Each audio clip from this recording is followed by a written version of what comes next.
Hey, hey, what's happening, everyone out there in YouTube land? It's Saturday.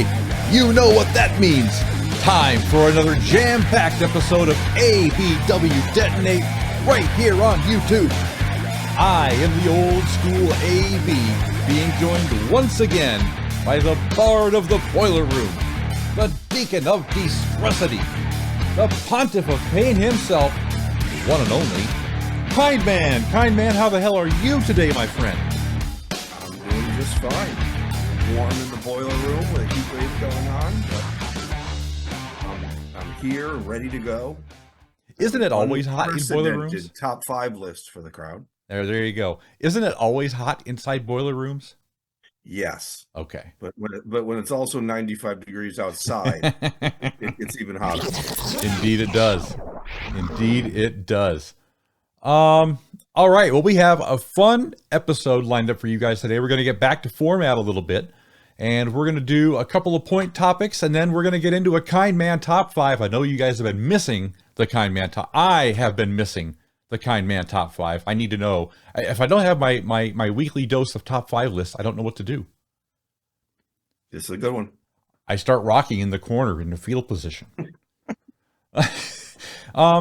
But I want to start off today's show by talking about something I like to be critical from time to time of a lot of things, and by time to time I mean a lot, and that's because I'm a bit of a hard cookie to please, and there's nothing wrong with that. I don't think there's people that are born like that, but when I give praise to something, you know it's fucking good. And last night's SmackDown show was probably, I don't know how many people would agree with this, was one of the best episodes of SmackDown I've ever seen. Ever. I mean, because everything just blended so seamlessly.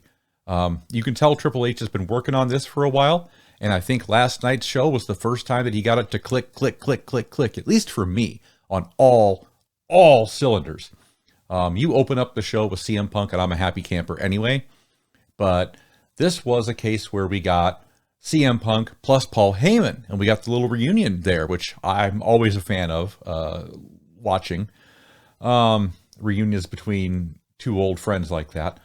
And then, of course, it blended seamlessly into Solo Sikoa coming out and saying, hey, you know, this is my town, basically. And, of course, that brings out Cody Rhodes to a huge pop. It all blended together so seamlessly. And throughout the show, there were little things, little points, like Drew beating the bloody shit, quite literally, out of CM. Well, it wasn't his literal blood, I don't think. It was fake blood, movie blood. But beating the shit out of CM Punk, and which, by the way, I want those shoes. CM Punk shoes, those are fucking awesome. And all the way down towards the main event, which, I mean, there's a lot of things that happened on that show in the meantime that were great. LA Knight came out. I love LA Knight. Every time he gets on the microphone, it's stellar. It was just a stacked show, top to bottom. And the ending was probably the best because we finally got to see the debut of Jacob Fatu, who was signed for probably close to 4, 5, 6 months or so, I think. And he just was not used on television until now. And what an impact he made, because my God, the Samoan Werewolf, if you haven't seen his work in MLW, you're really missing out. He was one of the best things about that promotion when he was there. So to see him finally get his due on a big stage like that, I'm all for it. I can't wait to see Jacob Fatu. You're in for a treat, Mr. Kind Man. If you've never seen him before, he is fantastic. Right. Fantastic. I'm looking forward to it. So that's my first point. Do you have anything to add to that? I mean, I think I hit all the points. I can't believe you left out the best part of SmackDown. What was the best part of SmackDown? Chelsea Green. Right. Chelsea Green gets a win. Money in the Bank. What a beautiful surprise. I was shocked. Right? I'm all for it. And I think that was great, because I think they really threw you a curveball there. Yeah. And it was when she won, it was unexpected. Yeah. And it, I thought it was fabulous. It was. That was a really good part. You're right. I'm sorry to have omitted that from the evening's festivities, but yes. Yeah, you can't leave out anything to do with Chelsea Green or Tiffany Stratton. Like those, they have to get their due whenever they're featured. You know what was great? The look on her face when she won. Oh yeah, it's like it's almost she was surprised. Oh, it's great. Because I think they've been doing her a disservice of kind of turning her into a jobber, and I don't like that. Yeah. Well, I mean, look, not everybody gets to be an astronaut, you know. But no, I understand, but she's not. She's better than being. She is on the jobber list. She should not be the female jobber. She is. Well, that goes back to an old, you know, and I'm going to take a little bit of time here, but you know, back in the 70s, when you would watch jobbers, you know, lose enhancement matches, oftentimes they were better wrestlers than the guys who they were jobbing to. I mean, technically, but they had to be that way because they had to eat a lot of pins from a lot of different opponents on a lot of different occasions. So, you know, I think back to guys like Mike Jackson and Kenny the Sodbuster J, who just could get in there and go for minutes and hours and, I mean, just tear the house down with the worst possible opponent and still make it look good. I mean, I remember this was my first wrestling card, and we haven't really touched base on any of this, but this is my history. When I was 5 years old, I went to my first wrestling card, and I saw in the opening match, Kenny Sodbuster J, who was the jobber at the time, and he was one of my favorite jobbers. He went a 20-minute time limit draw with, I want to say it was Baron von Raschke, who that's another name. I don't know if you're familiar with that name, but I am. Okay. Well, by the way, Baron is another Omaha boy. Shout out to Baron. But Baron von Raschke, and it was a fantastic opening match. Like, that was a 20-minute opener that won a time limit draw with a jobber and Baron von Raschke, and it was great. It held my attention the entire time. So, you know, oftentimes, a lot of times, you know, the better worker is the jobber. So, hats off to Chelsea Green. That's my whole point, by the way, that long-winded story. Hats off to Chelsea Green because I think she's better than the regular jobbers. But yeah. Anyways. She is. Right. And for her to do something in singles, because they needed to, they for the longest time have been protecting her with Piper Niven, and to have her do something in singles was really cool. Yeah, no doubt. Her time was due. Now let's see if we can get her husband back into WWE, and we'll be all set. Yeah. I like the guy. I like Matt Cardona. The next thing I want to bring up, and this is sort of the downer of my points, but the Wyatt 6 is finally debuted after months, well, it feels like months, of QR codes and scratchy tape looking, I don't know what they call it, like patterns on your television set and static and fuzz and just, I don't know. They're trying to recreate, I think, the aura of Bray Wyatt without Bray Wyatt. And they're going to continue to try to make money off of that aura, better or worse. And I just think that's worse. I didn't like it when I don't like exploitation. When you exploit something for personal or monetary gain, the way they did it with Eddie Guerrero after he died, I didn't appreciate it then. I don't appreciate it now. Yeah, I don't know. Yeah, I guess you're right. It is exploitation in a way, but it's also a tribute, and a tribute to something that really worked.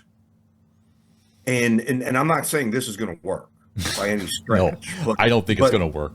No, but I'm not claiming that. But in a way, I think WWE has handled Bray Wyatt's death pretty well so far as the tribute to him. Yeah. So like the documentary and I guess you could even say the documentary is them profiting off. Oh, you know what I mean? Like it is. I'm okay with the documentary. Tribute. Yeah, I'm okay with the documentary as long as it's not, you know, poised as, you know, like a I don't know. I don't know what I'm trying to say. What I'm trying to say is I don't mind a documentary as long as it's not done out of poor taste. And this was not done out of poor taste. This was done in good taste, actually. I'm okay with that. What I'm not okay with is, you know, running the apple cart out there. And yeah, you're right. It worked. But the reason it worked is because the guy behind it was really, really fucking good. Yeah. But I mean, where's the line between exploitation and tribute? Well, I guess that's what we're, like if this doesn't work, it doesn't work. yeah. But if it's a tribute to the genius of Bray Wyatt and they pull it off, I don't know if I'd call it exploitation. Well, we're going to have to differ on that because, look, exploitation is putting it out there as an active gimmick to make money on, to sell merchandise on, to do all that with. To me, that is exploitation. That would be like putting together a brand new Road Warriors with Hawk and Animal, without Hawk and Animal. And you can't use Draws either because he's paralyzed, unfortunately. So you would bring in, well, even better, let's just repackage the Hardley Boys. Who are those two dudes? Pretty Deadly? Yeah. Yeah, repackage Pretty Deadly, make them the new Road Warriors. It'll work, right? That's not exploitation. You're not exploiting them to proffer from, the same gimmick. Absolutely, you are. And calling it the Wyatt Six without Bray Wyatt is, well, I'm sorry, but that's what it is. That's the definition of the word to me. Yeah, I guess to me, it's putting together a product that's successful. Yeah. You know what I mean? Like if they think this is going to work, I don't fault any company for trying to put out a product that will benefit that company. I'm struggling between the tribute and exploitation. I think it's a finer line than you do. Yeah, I don't know. I probably, I don't know. I would err on the side of caution and not call it a tribute because, you have a right to be cynical about it. I suppose. But I want to see how it plays because does it get the next generation to research Bray Wyatt, to watch old matches on Peacock? Does it turn into a tribute because they want to know what Bray Wyatt created? I don't know. Yeah, I don't know. Time will tell. On the other side of the coin here. Yeah, no, you're right. Just because I say it doesn't mean I'm right. Time will tell. I'd be happy to be wrong. I really would be. I'd be happy to be wrong. But I don't think this is in the spirit of what Bray Wyatt would. By the way, want. when did they debut? I must have missed this. Oh, on Monday night at the end of Raw. Okay. Yeah, I must have missed it. So I got something you did. I had Raw on. Okay, but I have multiple things on right now. So okay. I have gotcha. I'm a big hockey fan, so I think it might have been the Stanley Cup playoffs were on too, and I probably had that on the main screen, and I was just toggling volume. So I must have been locked into something, right? When that happened. Yeah, no worries, it's all good. But they came in, so that's basically what they did was at the end of Raw they came in and. There was a bunch of spooky lights that, hit the stadium and hit the arena. And all of a sudden, backstage was all blacked out. And, you saw various people lying in various stages of blood-covered heaps all throughout the show. And I saw Chad Gable was laying there in Gorilla with his head splattered open. And they came out. And they all gathered around in a big crowd, and they said, "We're here," and blew out the lantern, and that was it. Okay. Yeah, and then who were the six? Oh, so I think Bo Dallas is going to be your Uncle Howdy character. I think Nikki Cross is one of them, and I don't know the characters' names. Forgive me. No, I just didn't know if they were well known or they were new people. Eric Rowan is going to be in there. He's the long redheaded bearded guy. Who was with them at the beginning. He's in there. He's I think Ramblin' Rabbit. I think Dexter Loomis, and I've never seen Dexter Loomis before. I've only ever seen pictures of him or heard of him, but he's in that group. So it's people that you probably know or will know. I don't know if they're going to be wearing masks. I have no idea what the whole gimmick curtails yet, but yeah. So anyways, there you go. There's the Wyatt 6 debut. Somewhat controversial perhaps, but You know, then they did make their appearance on the Pat McAfee show too, I suppose. They went in there and interrupted, quote unquote, the Pat McAfee show at the end of their show as well and beat up some people. And I guess that's what happened. They wanted to further the storyline on Pat McAfee show, which great. That's a pretty big stage. Yeah. Because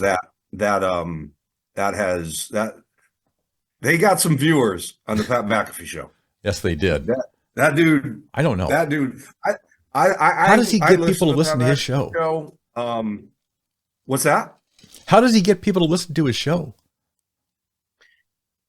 He's a personality. He says controversial things. He says things to get him in hot water. He called a female basketball player a white bitch the other day, and got him in a lot of trouble. Oh, wow.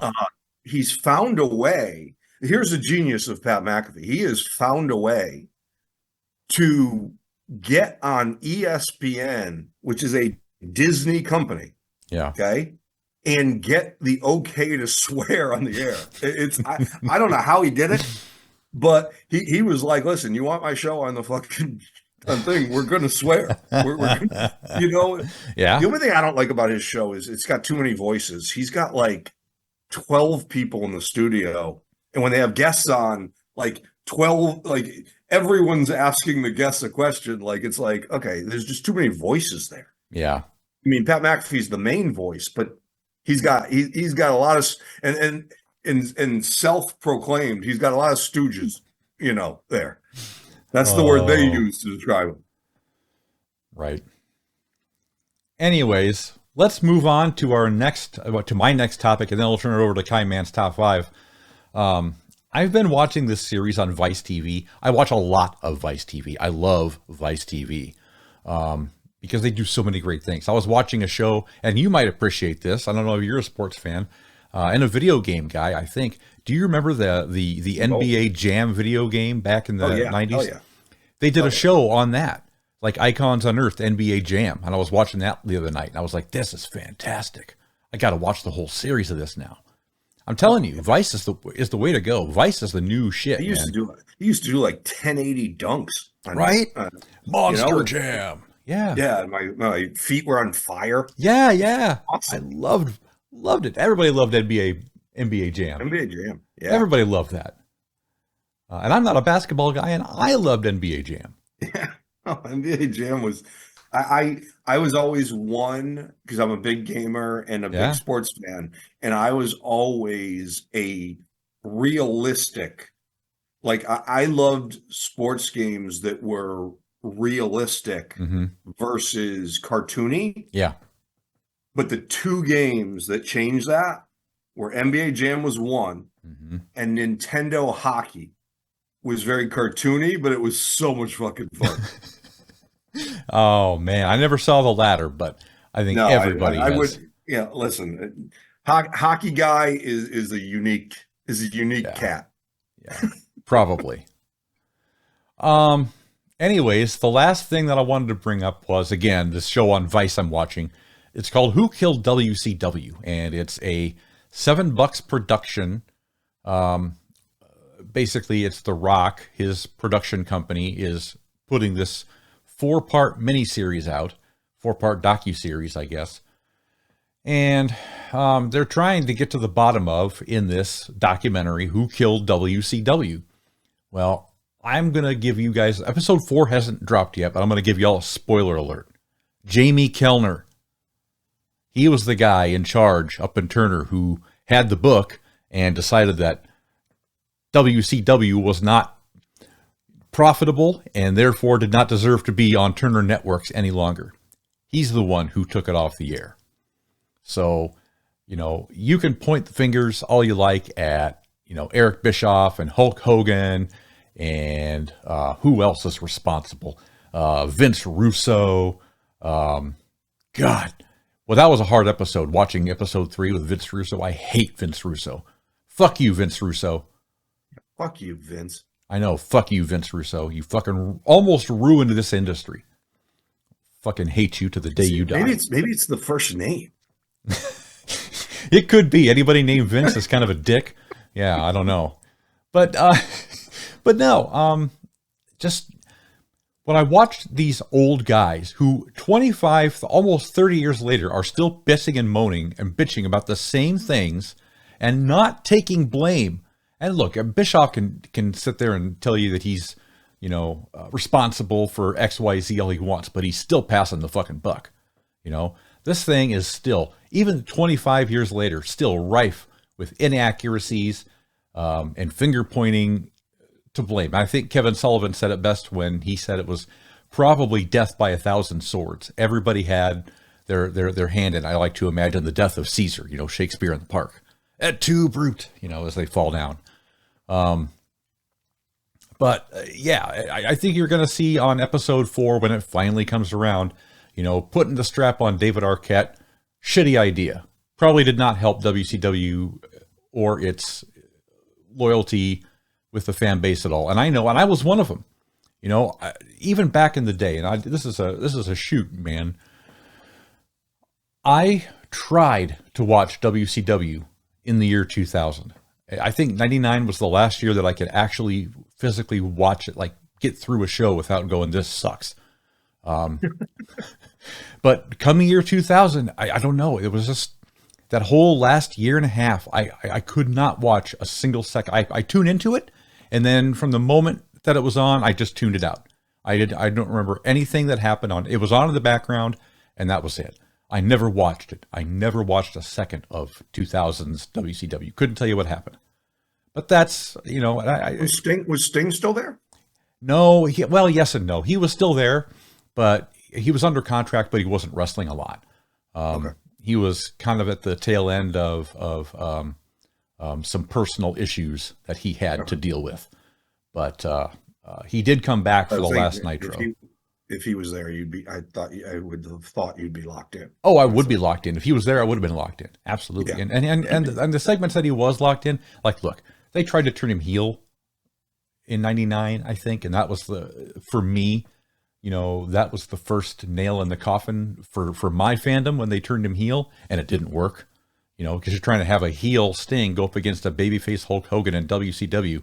Something's wrong with that picture, There's a lot of things wrong with the pictures with Hulk Hogan. Yeah. But I digress. Anyways, even though I think it's, inaccurate and rife with finger pointing, I think it's still a fun watch. The only other thing I don't understand is why The Rock is starring in his own production, talking about a promotion he was never in. I don't understand how that works, but I guess it's his company and he can do whatever he wants. So I just want to say one more time, somebody please forward this to Vince Russo. Fuck you, Vince Russo. Fucking jerk. Yeah. Anyways, I'm done messing about. I want to get right into Kind Man's top 5 because I know he's got a juicy one. He won't even tell me what it is. It's a super secret top 5, and I am so ready to hear, Kind Man. Why don't you take it from here, buddy? And by the way, the reason I couldn't tell you what it is I don't know what it is yet, because I'm giving you a dealer's choice. I'm giving you 2 choices. Oh God, okay. Okay, and you can pick the one you want.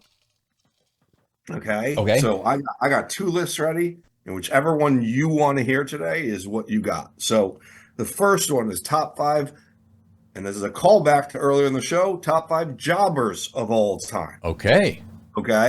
And the second one is the worst wrestlers, top 5 worst wrestlers that were awesome on the microphone. Okay. So just good talkers, basically. Just people that just could cut a promo, but in the ring, they were just garbage. They just couldn't two-step to save their lives, right? Okay. But all of these people hung around for a long time because of how good they were on the mic. Well, I'll tell you what, the decision is easy for me. I love me some jobbers. Okay. So let's hear the jobber time. We can save the other one for a later date, but yeah. All right, so I'll start at number 5, my only tag team jobber in the list, and that's the Mulkey brothers. Oh, yeah, the Mulkeys. Okay, so I'll give you a quote from Arn Anderson. And he said the Mulkey brothers are the toughest sons of bitches ever because they took an absolute Yeah. fucking pounding Yeah, they did. every time. And Arn Anderson said they were one of the greatest tag teams of all time because of how many bumps they took and kept coming back. Yeah. And they do not have a great win-loss record. No, but they were actually entered into the Crockett Cup one year. They actually beat a quote-unquote ranked tag team from California and got into the Crockett Cup as a tag team. I thought that was great. They dubbed it Mulkey Mania. That's what they dubbed it. And God, it was sweeping the nation. And by the way, all of these had their highlights. Sure. I was only, if you look at the top 4 as I get into them, I could only find one appearance from one of them in a pay-per-view. But these, so the Mulkey Brothers, only tag team honored today by being in this top 5 jobbers of all time. Nice. I'll go number 4, and I had him lower on the list originally, but I had a real our fact check and our research staff had a real hard time pinning down the specific statistics because I got varying numbers on like all-time record, amount of matches, and everything. And I will give number 4 to Canada's greatest athlete, Iron Mike Sharp. Yeah. I had one place where I found that he won less than 6% of his matches. Okay, but I also found another place that had him a lot higher. So he dropped down to number 4 because I just couldn't. The research team here at ABW that works very hard to get us our statistics and our numbers couldn't pin down what was truly accurate about Iron Mike Sharp. Well, I'll tell you one thing that I know is accurate about Iron Mike Sharp. That arm injury of his never healed. Oh, never. Did you hear him? I love to hear him in the ring. When he wrestled, it was always, do you slap? Great stuff. Canada's greatest athlete. That's right. From Hamilton, Ontario, Hamilton's favorite son. So I will go to number 3, who is the only one on this list I could find that has a victory in a pay-per-view. Okay, and he had a win at SummerSlam versus someone named Skip, who I have no idea who that is. Skip, I know who Skip is. Okay, who's Skip? Tell me who Skip is. So and then tell me if you can guess who beat Skip at SummerSlam. Skip, God. Skip was Chris Candido, and Sonny was his manager. That was how Sonny and Skip first came into the WWE. So it doesn't surprise me that he gets a victory at some point when they debuted him because, look at Sonny. You're not going to put her on a losing team right away. So I don't know who it was he wrestled. Struggling to think about it. I'll give you his all-time record, and I know this probably won't help you at all. No. But his all-time wrestling record was 83 wins and 674 losses. God damn. This jobber. I don't know. And the number 3 on the all-time jobber list is Barry Horowitz. Barry Horowitz. Patting his own back. I love that. Barry Horowitz rings in at number 3 with a one-time SummerSlam win. There's an example of a guy who was a better worker than most of the other guys that he was in the ring with. Barry Horowitz was solid. There was nothing he couldn't do. I mean, he was really good. So number 2, I'm gonna start out by telling you he probably had the highest win percentage of anyone on this list. Okay, it was just a tick over 20%. Or not 20%, but I'll give you his all-time record first. He has the highest win percentage in this group, but he was 151 wins and 1,208 losses. Oh. Okay, so 1,200 losses. Hey, you got to start somewhere, right? Okay, so this is the guy that took the most bumps of everyone and took the most pinfalls. And that is from my youth. I remember that when his music played, everyone cheered, but he was gonna eat the pin. And that's SD Special Delivery. Oh yeah, SD Jones was great. Again, another example of a guy who was way better than probably 80% of the guys he was in the ring with. He was better than 1,200 losses. He was. Yeah, he definitely was better than 1,200 losses. But you know what? I'm sure his paycheck was the same. Yeah. So. Actually, you know what? I might have just misquoted. I'm looking down at my stats. I think actually this next wrestler is the one with the 1,200 losses. Oh, okay. Okay, so actually SD did have over 20% of his wins, so he wasn't the one that was 150 and 1,200, so I apologize for that. But this mask doesn't allow me to read as well. He can't see, goddammit. Yeah, as my scribbling, my old man scribbles as I get the research from our crack staff. But so SD still he had 20% of his matches, but he still ate a lot of pins, just not 1,200. Right. So the number one wrestler on the all jobber team is the one with 1,208 and 151. And he was also from my youth. Do you have any guess here on who could be the number one jobber of all time that went 151 and 1,208 in his wrestling career?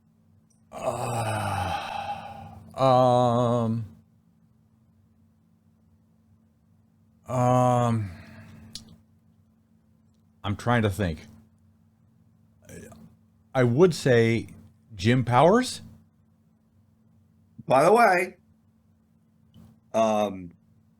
Jim Powers, Tom Stone, Barry O, Leaping Lanny Poffo, Barry O, all got honorary degrees for this list, but did not make it. Right on. Barry O is Randy Orton's uncle. Okay. And Leaping Lanny Poffo, we know who he's. That's right. He's the brother of the Macho Man. Ooh, yeah. So number one on this list is the Brooklyn Brawler. The Brooklyn Brawl. I should have known. Steve Lombardi or whatever, like a man of a million gimmicks. 1,200. He had more gimmicks than Ed Leslie. Boy. Brooklyn Brawler. Abe Knuckleball Schwartz. Remember that one? That was Brooklyn Brawler, yeah.